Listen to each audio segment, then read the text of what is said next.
Pre wedding করার জন্য best.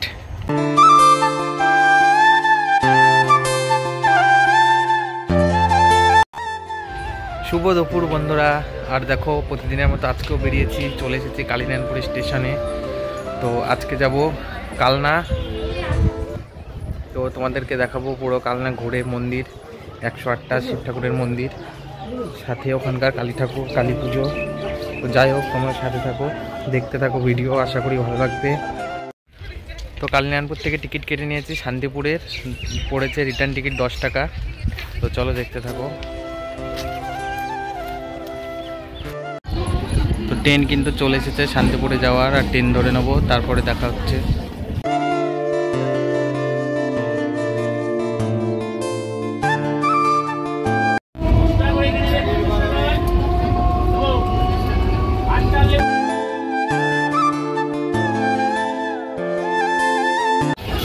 তো দেখো শান্তিপুরে চলে এসেছি।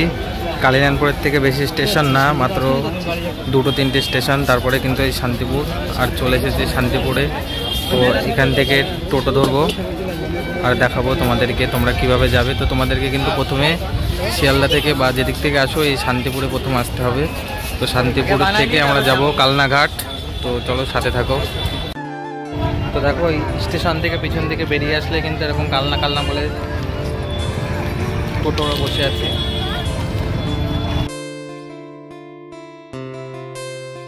শান্তিপুর থেকে কালনা যাওয়ার জন্য আমরা অটো ধরে নিলাম।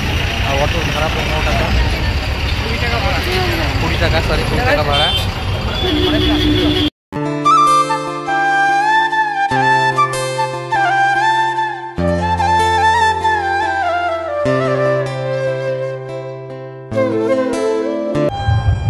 তো চলে এসেছি আমরা কালনাঘাটে। আর এখানে অটো ভাড়া দিলাম 20 টাকা। আর আসতে কিন্তু টাইম লাগলো 15-20 মিনিট মতো শান্তিপুর থেকে। আর এবারে ঘুরে দেখাবো চারিদিকটা কালনাঘাট, তারপরে দেখাবো মহাকালী, তারপরে থাকছে 108টা শিব মন্দির। ঘাটের দিকে এগোতেই প্রথমেই যেটা দেখলাম সেটা হলো এরকম কিছু বসার জায়গা। আর চারিদিকটা ঘুরে দেখলাম সামনে কালনা ফেরিঘাট। তো এখানে কিন্তু বড় বড় লরি, 4 চাকা, 6 চাকা, 10 চাকা সব রকমই এখানে পার করে। তো সামনের দিকটা ফেরিঘাট। আর এখানে পিকনিকও করছিল প্রচুর মানুষ। আর এখানে ছিল কিছুটা এরকম বসার জায়গা। আর এখানে দেখতে পেলাম একটা চৈতন্য মহাপ্রভুর এরকম মূর্তি দাঁড়িয়ে।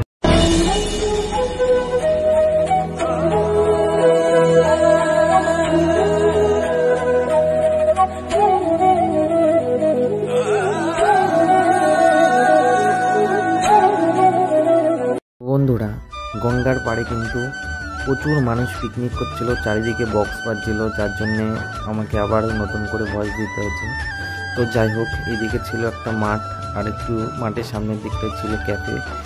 আর এরকম ক্যাফে কিন্তু আরও ছিল ছোটো মোটো। অটো থেকে নেমে কিন্তু আসলাম এদিকে বোটে, আর বোটের ভাড়া 10 টাকা। এবার যাবো ওপারে।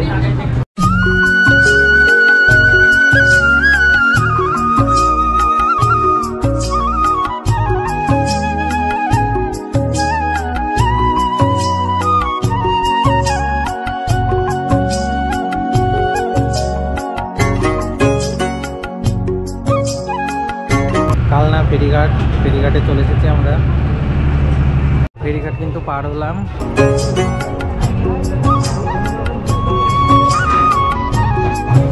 কালনা ফেরিঘাট, আর ঘাট পার হয়ে বাইরের দিকে আসলাম। এদিকে আছে টোটো, এদিকে আছে টোটো, আর এদিকে আছে অটো। তো আমরা যাবো টোটোতে, 10 টাকা করে ভাড়া।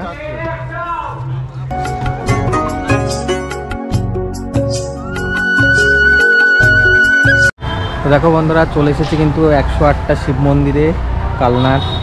তো দেখবো কোন দিক দিয়ে ভিতরে ঢোকার প্রবেশপথ কোন দিকে, আর যাবো দেখবো টিকিট কত। তো টোটোতে আসলাম, টোটো থেকে 5 মিনিটের মতো রাস্তা কালনাঘাট থেকে, আর ভাড়া নিল 10 টাকা করে। এখানে দেখবো প্রবেশপথ কোন দিকে। এটা ফ্রন্ট গেট।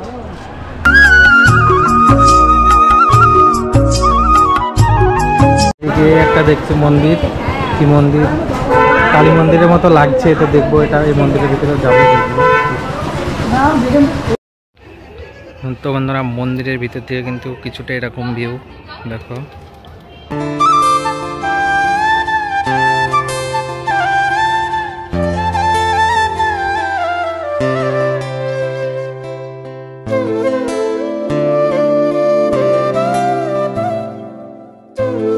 দেখছো এখানে সব শিব মন্দির, আর একটাতে কালো একটাতে সাদা, দু রকমের শিব রয়েছে।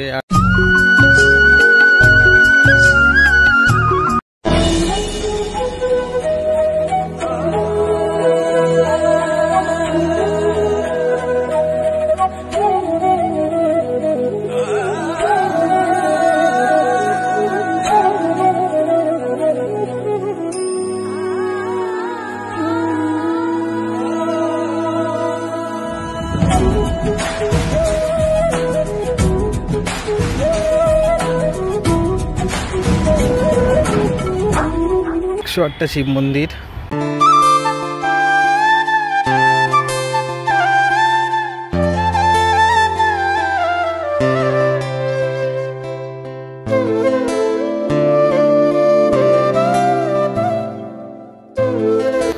তো বন্ধুরা কেমন লাগছে তোমাদের এই কালনা শিব মন্দির? 108টা শিব মন্দির, আর প্রতিটা মন্দিরের ভিতরে কিন্তু এরকম শিব ঠাকুর আছে দেখো।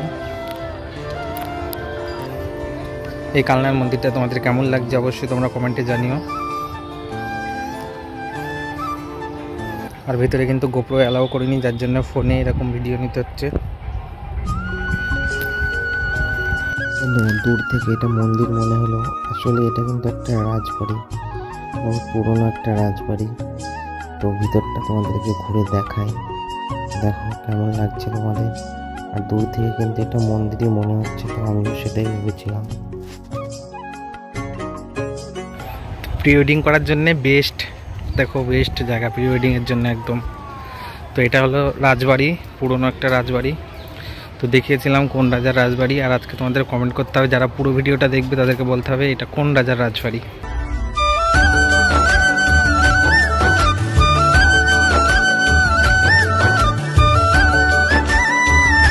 গেট দিয়ে প্রবেশ করব আর দেখাবো তোমাদেরকে ভিতরটা।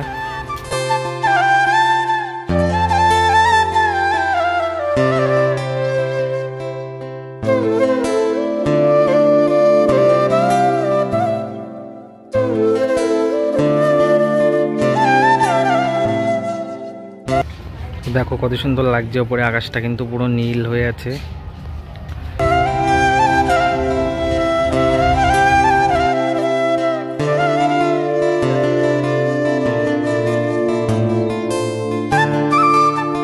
সাইড থেকে দেখা একটু, তো ভিতরে কিন্তু একটা মন্দির রয়েছে, মানে ঠাকুর রয়েছে কোনো একটা।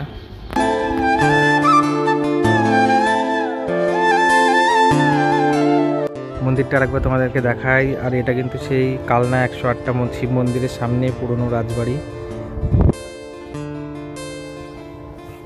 তোমাদেরকে আরেকবার দেখাই, দেখো এটা কিন্তু আমার খুব সুন্দর লাগছে, মানে ফটো সেশন করার জন্য সেই চরম জায়গা। আর এইদিকে রয়েছে আরও একটা মন্দির। তো বন্ধুরা মন্দিরের বাইরে এরকম কিছু খাবারের দোকান রয়েছে, আর মন্দিরের ভিতরে প্রবেশের জন্য কোনো পয়সা লাগবে না। তো ভিডিওগ্রাফি বললো যে ব্লগের জন্য অ্যালাউ নেই, কিন্তু ফোনে অ্যালাউ আছে, মানে ক্যামেরাটা আর কি করতে দিল না, কিন্তু যাই হোক। মন্দির দর্শন শেষ করার পরে আমরা আবার ফিরে এলাম কালনাঘাটে। আর যেটা আগে বলছিলাম যে এখানে লরি 6 চাকা 4 চাকা 10 চাকা সব রকম পার হয়, তো দেখো ফেরার পথে দেখলাম এরকম পার হচ্ছে।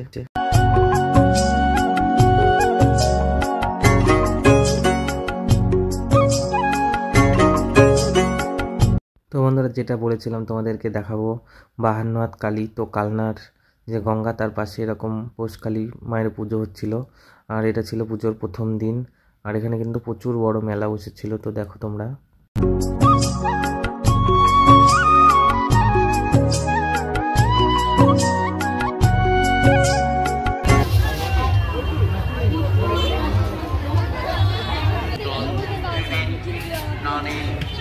তো চলে এসেছি আমরা সেই পোষকালী 52 হাত কালীর কাছে।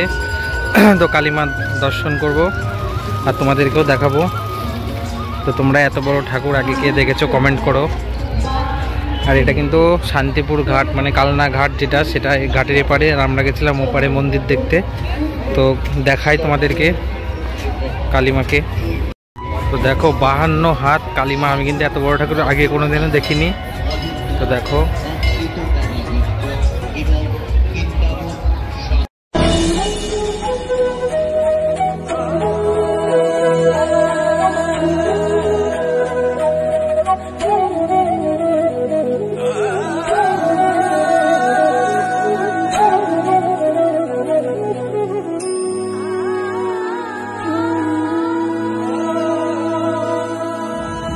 তো বন্ধুরা, তোমরা কে কে আগে গেছো এই কালী মায়ের দর্শনে? আর আমি তো একদম প্রথমবার গেছি। তো আমার খুব ভালো লেগেছে। আর তোমাদের কেমন লেগেছে অবশ্যই জানিও কমেন্টে। শুভ সন্ধ্যা বন্ধুরা। আর দেখো চলে এসেছি আবার শান্তিপুর স্টেশনে। আর ট্রেন কিন্তু এখানে দাঁড়িয়ে, দেখো ট্রেন এখানে দাঁড়িয়ে আছে। আর ট্রেন ধরবো, এবার ট্রেন ধরে যাব বাড়ি। তো কালিয়ানপুর গ্যারেজে আমার বাইক রাখা আছে, তো ওখান থেকে বাইক নিয়ে সোজা বাড়ি যাবো। তো আজকের ব্লগ এই পর্যন্তই। আর ভিডিও যদি তোমাদের ভালো লাগে অবশ্যই লাইক কমেন্ট শেয়ার করো। আর যেসব বন্ধুরা আমার চ্যানেলে নতুন অবশ্যই সাবস্ক্রাইব করো, পাশে থেকো। তো টাটা বাই বাই সবাইকে।